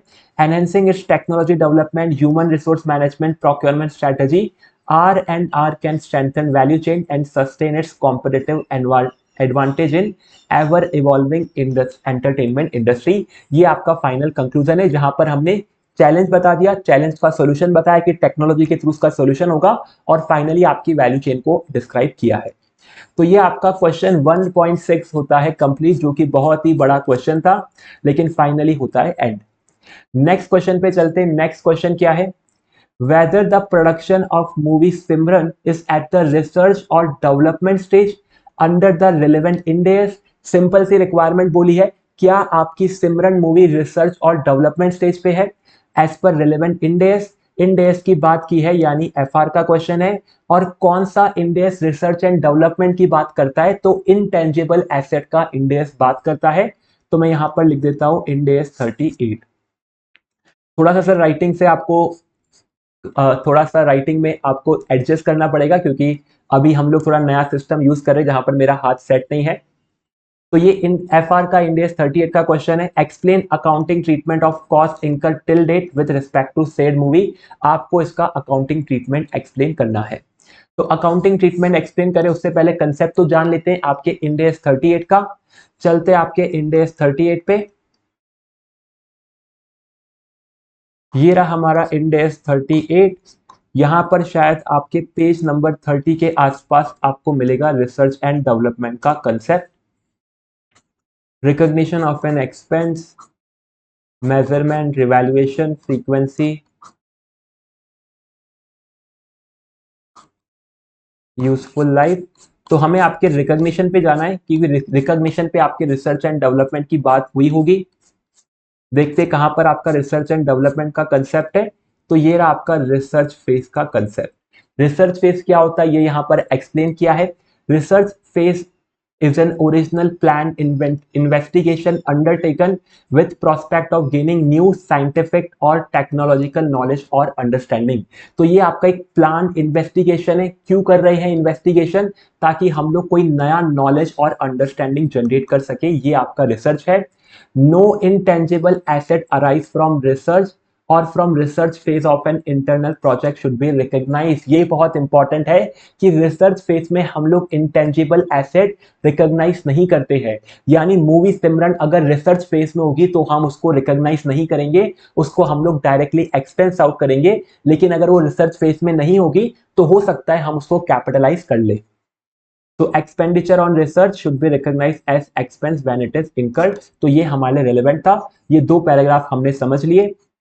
नेक्स्ट डेवलपमेंट फेज को बताया कि ये this is application of research finding और अदर नॉलेज टू प्लान और design for production of new और substantially improve material device product process system और service before start of commercial production और use. यानी डेवलपमेंट आपकी रिसर्च के बाद की नेक्स्ट स्टेज है, जहां पर आपकी जो रिसर्च की फाइंडिंग थी उनको आप अप्लाई करते हैं और कुछ नया इंप्रूव मटेरियल डिजाइन करते हैं। मटेरियल हो सकता है डिवाइस प्रोडक्ट, कुछ भी आपका इंप्रूव वर्जन आप क्रिएट करते हैं, और ये आपके कमर्शियल प्रोडक्शन से पहले की स्टेज है। यानी रिसर्च और प्रोडक्शन के बीच की स्टेज को हम लोग डेवलपमेंट बोलते हैं। एग्जाम्पल ऑफ डेवलपमेंट एक्टिविटी बताए हैं कि design, construction, testing, pre production, pre use, prototype. Example relevant नहीं है। नेक्स्ट है intangible asset from development should be recognise. ये इंपॉर्टेंट है कि इनटेंजिबल एसेट अगर डेवलपमेंट में तो उसको रिकॉग्नाइज करेंगे if and only if an entity can demonstrate all of the following. अगर आप ये सारे कैरेक्टरिस्टिक डेमोन्स्ट्रेट कर सकते तो ही आप इसको रिकॉग्नाइज करेंगे। क्या क्या कैरेक्टरिस्टिक्स है? Technical feasibility of completion of intangible asset to make it available for use of sale. आपके पास टेक्नोलॉजी होनी चाहिए कि आप अपनी डेवलपमेंट को मार्केट में सेल कर सके। इंटेंशन होना चाहिए कंप्लीट करने का। आपके पास एबिलिटी यानी आपके पास राइट नॉलेज होनी चाहिए। How intangible asset will generate probable future economic benefit. आपके पास इसका आंसर होना चाहिए, कैसे ये डेवलपमेंट हमारे लिए फ्यूचर इकोनॉमिक बेनिफिट जनरेट करेगी।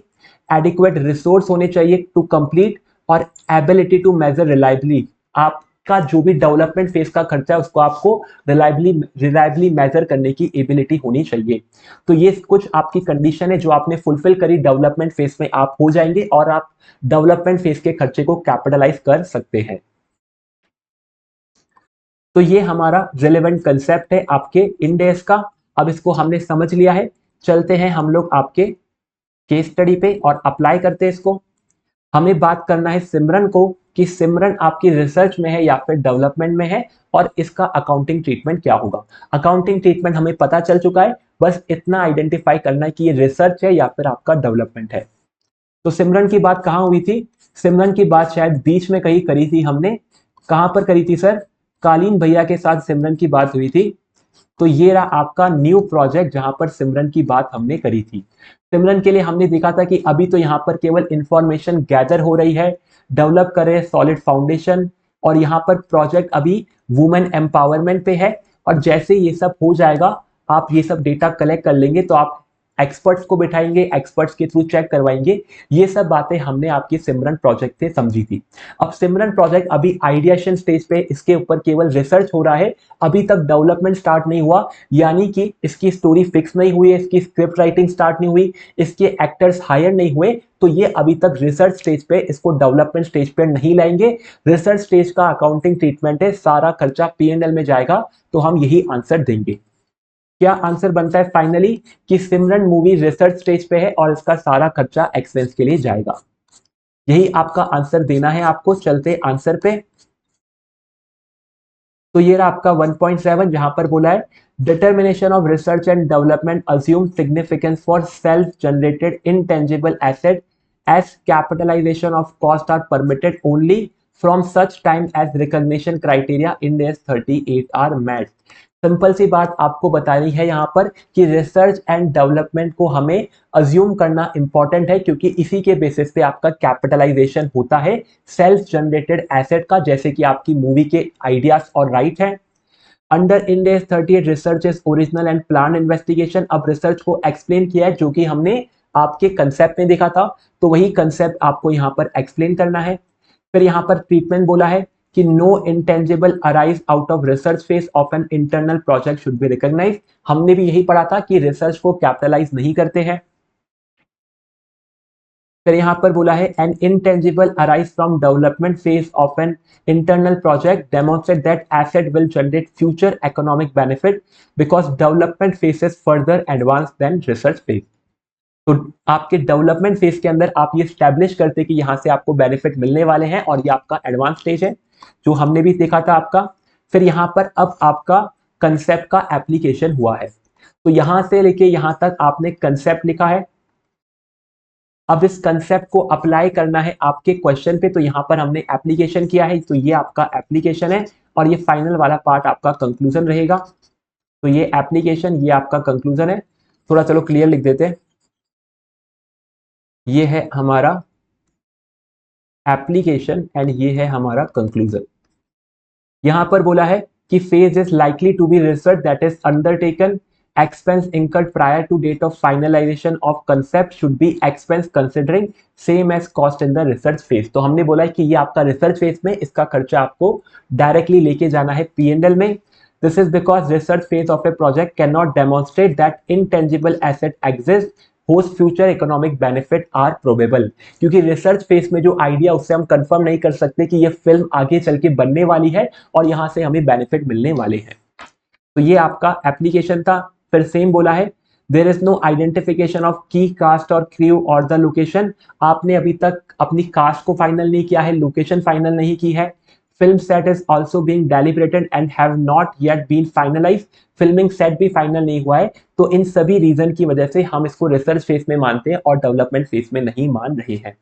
So thus cost incurred till date cannot be capitalized and should be expensed out in statement of profit and loss when it is incurred। तो ये आपका 1.7 का आंसर है। अब चलते हैं नेक्स्ट पे। नेक्स्ट है हमारा explain the reason for obtaining independent confirmation prescribe under SA 505। Simple सा क्वेश्चन है, स्ट्रेट फॉरवर्ड क्वेश्चन है। रीजन बताने हैं कि हम लोग इंडिपेंडेंट कंफर्मेशन क्यों लेते हैं ऐसे 505 में। तो डायरेक्टली पता चलता है कि ऑडिट का क्वेश्चन है, टॉपिक लगेगा ऐसे 505 का।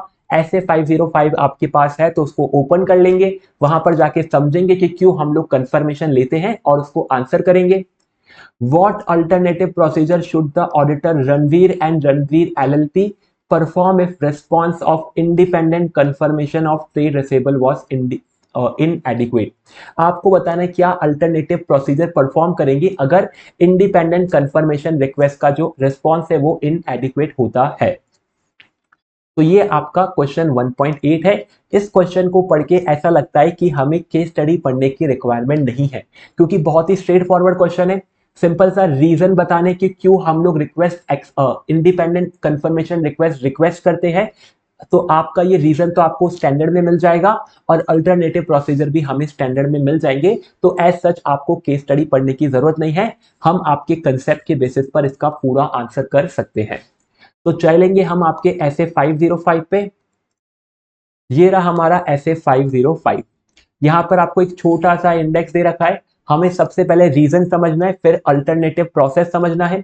रीजन हमें कहां पर मिल सकता है, तो इस रिक्वायरमेंट वाले एरिया में देखते हैं कहां पर हमें रीजन मिल सकता है। ऑब्जेक्टिव में हमें रीजन मिल जाएगा कि जो भी इस 505 आपका जो एक्सटर्नल कंफर्मेशन है इसका ऑब्जेक्टिव में आपको रीजन मिल जाएगा। एंड फिर हमें ढूंढना है कि अल्टरनेटिव प्रोसीजर क्या है, वो कहां पर मिल सकता है। तो वो आपको मिल सकता है result of external confirmation procedure में। जो भी आपका रिजल्ट रहेगा उसके बेसिस पे अल्टरनेटिव प्रोसीजर अप्लाई होते हैं। तो ये दो पार्ट हमें अच्छे से रेफर करने हैं। सबसे पहले ऑब्जेक्टिव समझते हैं। चलो ऑब्जेक्टिव क्या है, using external confirmation is to design and perform procedure to obtain relevant and reliable audit evidence. Simple सा आंसर देंगे, रिलेवेंट और रिलायबल ऑडिट एविडेंस चाहिए, इसीलिए हमें आपकी इंडिपेंडेंट कंफर्मेशन भेजनी है। तो ये फर्स्ट आंसर हो गया। सेकंड हमारा अल्टरनेटिव प्रोसीजर बताने हैं, तो वो रिजल्ट में बताएंगे। रिजल्ट में आपका नॉन रिस्पॉन्स में आपको पता चलेगा कि अगर हमने जो रिक्वेस्ट भेजी उसका रिस्पॉन्स नहीं मिला या इनएडिक्वेट रिस्पॉन्स है तो क्या प्रोसेस हमें फॉलो करने हैं। तो यहां पर बोला है नॉन रिस्पॉन्स में auditor shall perform alternative audit procedure obtain reliable audit evidence. Alternative procedure follow करने, यहां पर भी सेम बात बोली है, लेकिन पैरा बोला है A18 से 19। चलते इस पैरा के ऊपर।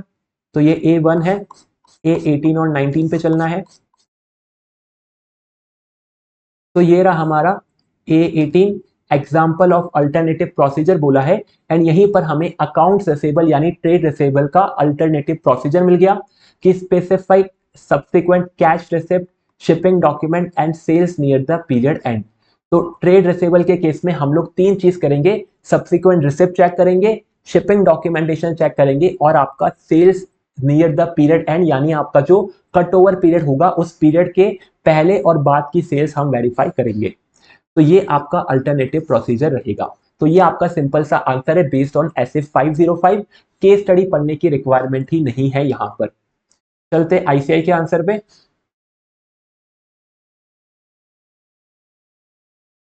चलना है हमें 1.8 पे। ये रहा आपका 1.8। यहां पर एक्सप्लेन किया है, external confirmation procedure is effective and efficient way to obtain audit evidence about financial statement assertion। तो सबसे पहले एक्सप्लेन करा है कि हम इंडिपेंडेंट कंफर्मेशन रिक्वेस्ट क्यों भेजते हैं, क्योंकि ये ऑडिट एविडेंस ऑब्टेन करने का एक एफिशिएंट तरीका है। यहां से आप पता कर सकते हैं कि ट्रेड रिसेबल कितने दिन के लिए आउटस्टैंडिंग है, जब वो सिग्निफिकेंटली हायर हो इंडस्ट्रियल एवरेज से। External confirmation help auditor obtain audit evidence from third party with higher level of reliability responding to significant risk. Same चीज हमने पढ़ी थी कि ये आपके ऑडिट एविडेंस देता है रिलायबल और रिलेवेंट वाले, तो ये आपको यहाँ पर एक्सप्लेन करी है। फिर यहाँ पर आपको सिंपल सा ज्ञान दिया है कि ऑडिटर को एक्सरसाइज करना है appropriate level of professional scepticism throughout the confirmation process. ठीक है। नेक्स्ट बोला है कि do not receive reply to positive confirmation request ऐसे 50 अप्लाई अल्टरनेटिव प्रोसीजर। अब यहाँ पर आपका अल्टरनेटिव प्रोसीजर का आंसर है कि रिस्पॉन्स नहीं मिला, अल्टरनेटिव प्रोसीजर अप्लाई करिए। क्या अल्टरनेटिव प्रोसीजर है आपका यहाँ पर? तो यहां पर अल्टरनेटिव प्रोसीजर बोला है ट्रेड रिसीवेबल के लिए examination of subsequent cash receipt, यानी सेल्स करने के बाद क्या हमें उसका पैसा मिल रहा है या फिर नहीं मिल रहा है, ये आपका अल्टरनेटिव प्रोसीजर था। डॉक्यूमेंटेशन चेक करेंगे, provide evidence of existing assertion, should evaluate combined evidence provided by confirmation and alternative procedure performed to determine whether it is sufficient to achieve audit objective। तो alternative procedure को explain कर दिया यहाँ पे। if the combined evidence यानी आपके confirmation और जो भी आपने alternative procedure करे हैं, alternative procedure and other procedure is not sufficient, अगर अल्टरनेटिव भी सफिशिएंट नहीं है, auditor should request additional confirmation. अगर अल्टरनेटिव आपके सफिशिएंट नहीं है तो और एडिशनल काम करो, यहां पर काम खत्म नहीं हो रहा है। यहां पर बोला है कि और एडिशनल कंफर्मेशन मांगो such as test of detail analytical procedure. तो आपको एनालिटिकल प्रोसीजर यानी वेरियंस एनालिसिस, आपके कुछ डिफरेंसेस, ये सब एनालाइज करने हैं। Extent needed to obtain desired audit evidence, तो ये आपका आंसर रहेगा। TY के 1.8 भी होता है कंप्लीट। तो ये हमारे डिस्क्रिप्टिव क्वेश्चंस के आंसर होते हैं डन। अब डिस्क्रिप्टिव के बाद नेक्स्ट है हमारे पास MCQ क्वेश्चंस। चलते हैं हमारे MCQ पे। सबसे पहला MCQ क्या है, should the auditor send an engagement letter for audit of current financial year of R&R, choose the correct statement. Simple सा पूछा है कि क्या एंगेजमेंट लेटर हमें भेजना है करंट फाइनेंशियल ईयर के लिए। तो सबसे पहले क्वेश्चन हमने पढ़ लिया, क्वेश्चन हम समझ गए ऑडिट का है, एंगेजमेंट लेटर का है। एंगेजमेंट लेटर पे कौन सा ऐसे लगता है, एंगेजमेंट लेटर पे लगता है ऐसे 210, जहां पर हम लोग एंगेजमेंट लेटर की टर्म से अग्री कराते हैं। अब सबसे पहले क्वेश्चन हम समझ चुके, ऑप्शन पढ़ते। अगर क्वेश्चन और ऑप्शन से ही आंसर मिल रहा है तो क्वेश्चन केस स्टडी को रीड करने की नीड नहीं है। तो new engagement letter should be send if there is recent change of senior management. अगर आपने ऐसे 210 पढ़ा होगा तो आपको आइडिया होगा कि जब भी सीनियर मैनेजमेंट चेंज होता है तो हम लोग नए मैनेजमेंट के साथ एंगेजमेंट लेटर शेयर करते हैं। तो फर्स्ट ऑप्शन अभी सही लग रहा है। सेकंड बोलता है new engagement letter should be send every year including recurring audit engagement under companies act. यहां पर बोला है कि एवरी ईयर हमें सेंड करना है क्योंकि यहां पर रिकरिंग ऑडिट एंगेजमेंट है कंपनीज एक्ट का। फिर यहाँ पर बोला है कि ऑप्शनल है फॉर रिकरिंग ऑडिट एंगेजमेंट, यानी पहले में बोला है कि रिकरिंग में हमेशा भेजते, सेकंड में थर्ड में ऑप्शनल बोला है, लास्ट में बोला है कि कंपनीज एक्ट मैंडेट करता है एंगेजमेंट लेटर हर साल भेजने के लिए। अब ये आपके चार ऑप्शन है, फर्स्ट वाला ऑप्शन मुझे करेक्ट लग रहा है, तो बाकी तीन आपके इनकरेक्ट होंगे। वेरीफाई कैसे करें सर, तो आपके पास ऐसे 210 का जो मटेरियल है उसको आपको ओपन करना है। मेरे पास यहाँ पर डायरेक्टली स्टैंडर्ड है, तो ये ऐसे 210 है। मुझे देखना है कि कब आपका एंगेजमेंट लेटर भेजना चाहिए। तो चलो देखते कहां पर लिखा है एंगेजमेंट लेटर के बारे में।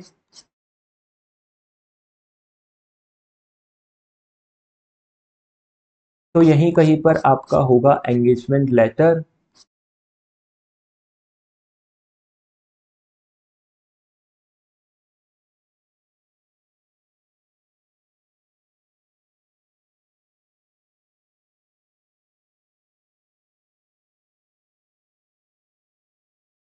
तो ये रहा आपका रिकरिंग ऑडिट के अंदर, जहां पर आपको बताया कि कब रिकरिंग ऑडिट में आपको एंगेजमेंट लेटर भेजना होता है।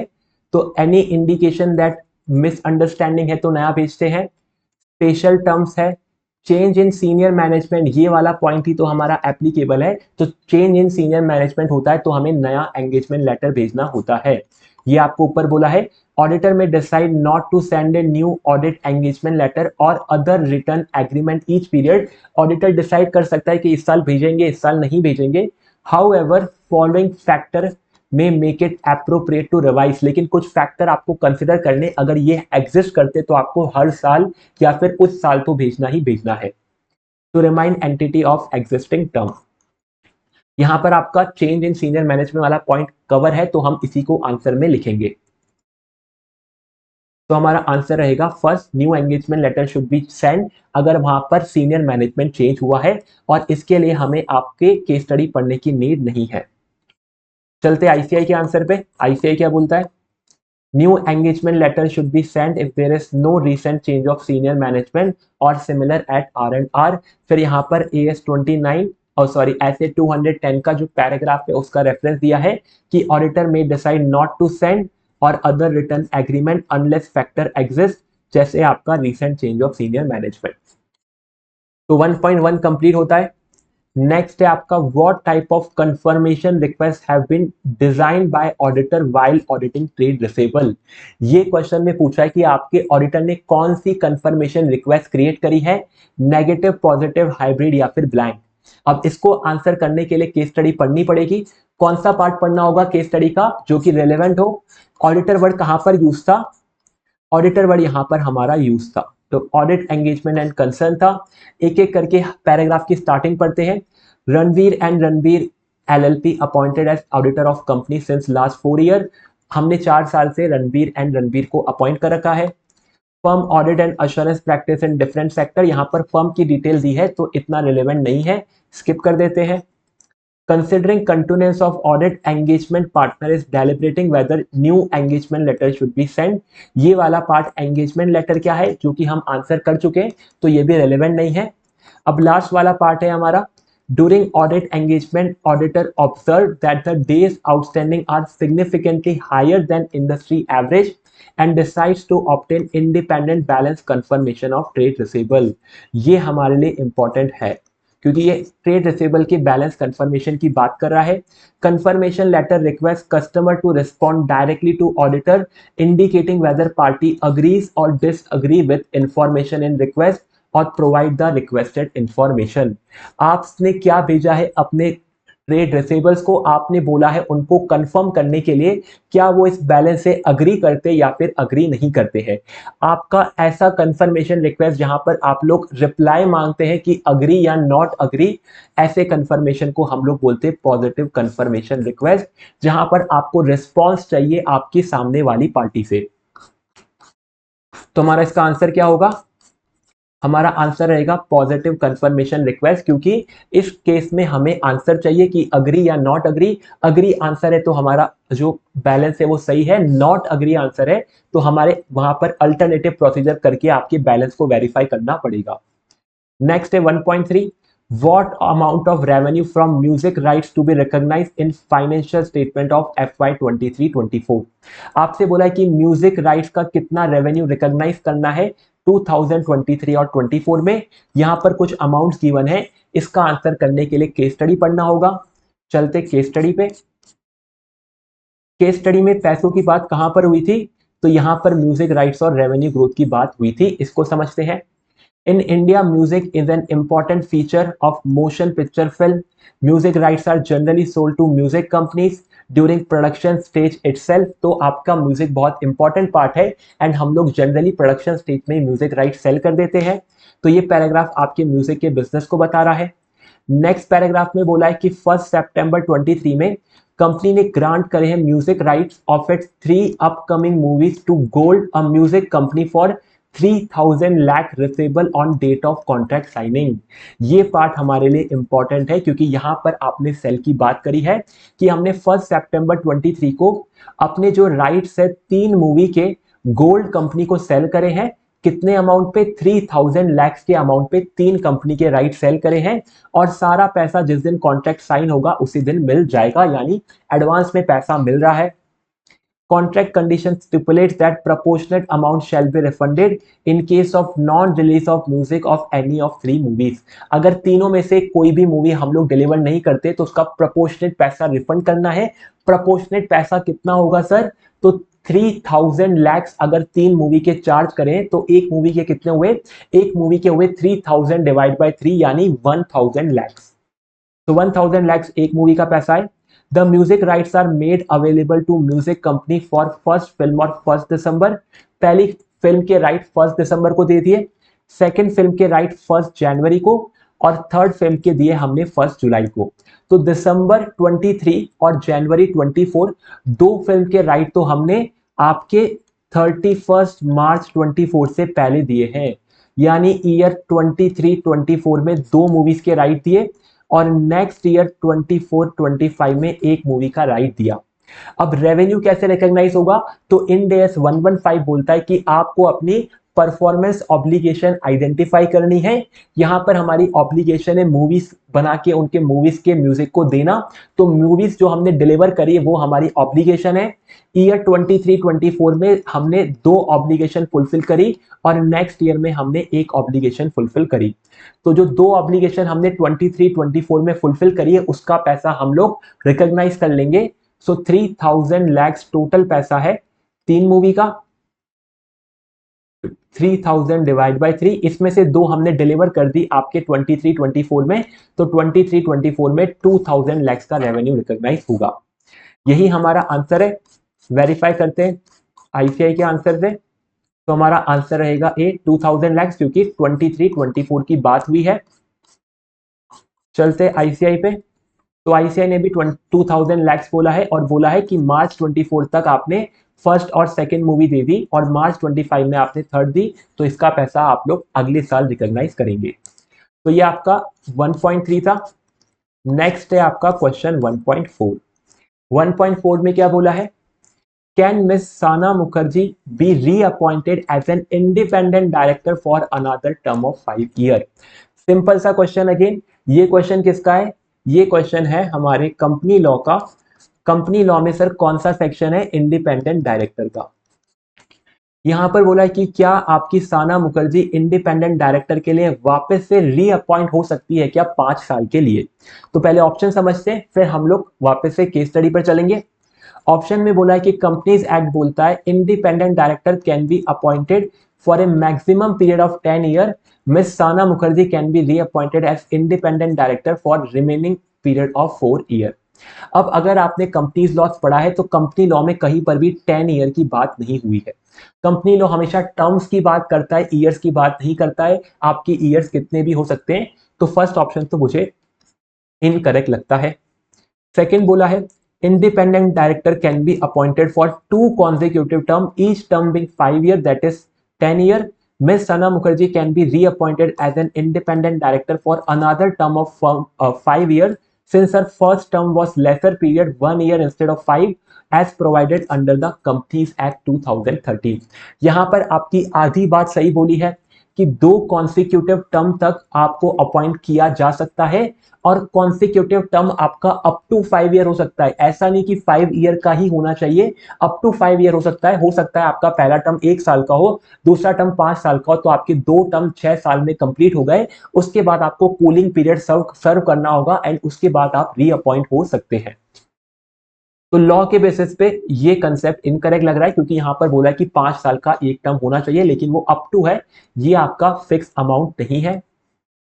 सी में बोला है under companies act independent director can be appointed for maximum 2 consecutive term, each time can be up to 5 year. यहां पर बताया है कि 2 टर्म के लिए अपॉइंट कर सकते हैं और अप टू 5 ईयर है।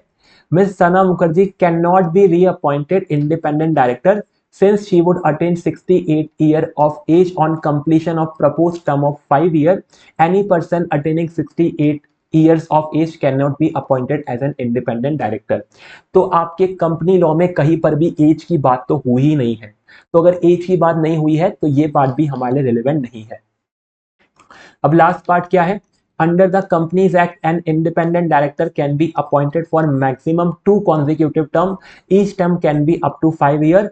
Ms. Sana Mukherjee cannot be reappointed since she has completed 2 consecutive terms. Appointment for term less than 5 years is treated as 1 year. तो ये पॉइंट हमें सही लग रहा है क्योंकि यहाँ पर कोई मिस्टेक नहीं है, बाकी 3 में मिस्टेक है, तो आपका आंसर रहेगा डी का। लेकिन इसको आंसर करने से पहले एक बार हम लोग आपके केस स्टडी को भी समझते हैं जहां पर सना मुखर्जी की बात हुई हो। तो सना मुखर्जी की बात कहां होगी? ये हमारी डायरेक्टर है, तो एनेक्चर ए में हमें मिलेंगे सना मुखर्जी। यहाँ पर शाह रतन है, रानी है, नूतन है और यहाँ पर है हमारी सना मुखर्जी। सना मुखर्जी के लिए बोला है कि ये वेटरन है, 3 डिकेड्स का एक्सपीरियंस है एंटरटेनमेंट बिजनेस में। इनको सीईओ अपॉइंट किया था वाया नेट का, ट्रूली इंटीग्रेटेड मीडिया कंपनी थी एंड अक्रॉस 8 लैंग्वेज में थी। इनका इनिशियल अपॉइंटमेंट हुआ था independent director for 1 year and then reappointed another term of 5 year. तो यहाँ पर 2 टर्म कंप्लीट हो गए। पहला टर्म था इनका 1 ईयर का एंड दूसरा टर्म था 5 ईयर का। दोनों टर्म कंप्लीट होने के बाद आपको कूलिंग पीरियड सर्व करना होगा, आपको रीअपॉइंट नहीं कर सकते। would end on 30 July. Board propose appoint for another term of 5 year. Another term तो थर्ड टर्म हो जाएगा जो कि आपका लॉ अलाउ नहीं करता है। If her appointment proposal is accepted laws and regulation, उनकी एज हो जाएगी 68 ईयर की। तो आपका आंसर क्या रहेगा? आंसर हमारा फोर्थ वाला पॉइंट है कि यहां पर आपका 2 साल के टर्म हो सकते, तीसरे साल के टर्म के लिए अलाउ नहीं करेंगे। वेरीफाई करते आईसीआई से। चलो, आईसीआई ने बोला डी आपका आंसर है। एमसीए ने क्लैरिफाई किया है कि independent director less than 5 year के टर्म के लिए अपॉइंट हो सकते हैं। Any appointment for less than 5 year will be regarded as 1 term. भले 5 साल से कम के लिए अपॉइंट किया तो आपका पूरा टर्म कहलाया जाएगा। 1.4 भी होता है कंप्लीट। लास्ट क्वेश्चन है आज के सेशन का 1.5। समझते क्वेश्चन को। Whether cost of production of Kaleen Bhaiya can be claimed as deduction while filing ITR by the company। क्या कालीन भैया की कॉस्ट को हम लोग आपके एक्सपेंस में कंसिडर कर सकते हैं? कालीन भैया कौन है सर? तो हमने पढ़ा था ऊपर कि कालीन भैया मूवी है जो हमने अबेंडन करी है। कहां पढ़ा सर हमने? तो हमने आपकी यहां पर पढ़ा था कि कालीन भैया के बारे में, कि कालीन भैया को हमने डिसकंटिन्यू करने का सोचा है क्योंकि ये हमारे क्रिएटिव आइडियाज को और एक्सपेक्टेशन को मीट नहीं कर रहे हैं। ठीक है सर। अगर आप कोई फिल्म को डिसकंटिन्यू करते हैं तो क्या आप उसका खर्चा अपने P&L में टैक्स में लेके आ सकते हैं? तो ITR की बात हुई तो DT का कंसेप्ट है। DT के अंदर आपका PGBP चैप्टर का कंसेप्ट है। तो PGBP चैप्टर में अगर आपको यह ध्यान हो तो आपने एक फिल्म का कंसेप्ट पढ़ा होगा कि फिल्म की कॉस्ट को आप कौन से ईयर में कंसिडर कर सकते हैं, फुल कॉस्ट या फिर 50% कॉस्ट। तो उस केस के अंदर आपने देखा होगा कि अगर आपने कोई फिल्म को बीच में अबेंडन कर दिया तो उसका पूरा खर्चा आप लोग P&L में लेके आ सकते हैं। अगर आपको याद नहीं है तो एक बार चलते हैं आपके DT पे। तो ये है आपका PGBP का चैप्टर एंड शायद पेज नंबर 130 के अराउंड मिल जाएगा हमें आपका कंसेप्ट। ये रहा आपका अबेंडन फीचर फिल्म का कंसेप्ट। ये है आपके पेज 3.128 पे। यहां पर आपको बोला है फाइनल कंक्लूजन में कि rule 9A does not apply to abandon feature film and expenditure incurred film is not treated as capital expenditure. तो आपने कोई फिल्म को अबेंडन किया तो उसको कैपिटल एक्सपेंडिचर नहीं मानेंगे, उसको रेवेन्यू एक्सपेंडिचर मानना होगा। Cost of film is to be treated as revenue and allowed as per section 37 of income tax act. तो ये खर्चा हमें अलाउ रहेगा। तो ये आपका कंसेप्ट था। चलो आंसर करते हैं इसके बेसिस पे। Cost of production abandon can be claimed as deduction while filing ITR by the company as capital expenditure। Capital है कि रेवेन्यू है? ये तो रेवेन्यू है, तो फर्स्ट तो नहीं है। Cost of can be claimed as deduction by company as revenue expenditure, B वाला पॉइंट सही है। सी वाला भी पढ़ी लेते हैं। यहां पर बोला है कैन नॉट बी क्लेम, यहां पर बोला है can be claim since cost of production did not exceed, तो यहां पर लिमिट की कोई बात नहीं थी। बी वाला पॉइंट हमारा सही रहेगा। वेरीफाई करते आईसीआई से। तो ये रहा हमारा बी वाला पॉइंट। यहां पर भी सेम रूल का मेंशन दिया है कि does not apply to abandon feature and expenditure incurred on such feature film is not to be treated as capital expenditure. तो आपकी केस स्टडी 1 के सारे क्वेश्चन हो गए कंसेप्ट। हमने सारे कंसेप्ट भी समझ लिए, उनको केस स्टडी पे अप्लाई करना भी सीख लिया। और हम आपके लिए एक एडिशनल एफर्ट और कर रहे हैं कि जो भी कंसेप्ट हम लोग यहाँ पर केस स्टडी में पढ़ रहे हैं, इन सभी कंसेप्ट को हम एक सेपरेट कंसेप्ट नोट्स में ऐड कर रहे हैं। ऐसा करने से आपकी जितनी भी केस स्टडीज आईसीएआई ने आज तक रिलीज करी है, उन सभी के कंसेप्ट हमारे पास एक कंसेप्ट नोट्स में आ जाएंगे एंड वो आपके इंपॉर्टेंट कंसेप्ट बन जाएंगे। तो आपके आईबीएस के एग्जाम के टाइम पे आप वो सारे कंसेप्ट पढ़ सकते हैं जो आईसीएआई ने एग्जाम में पूछे हैं, केस स्टडी में पूछे हैं, और ये इंपॉर्टेंट कंसेप्ट आपकी हेल्प करेंगे आपके एग्जाम टाइम पे।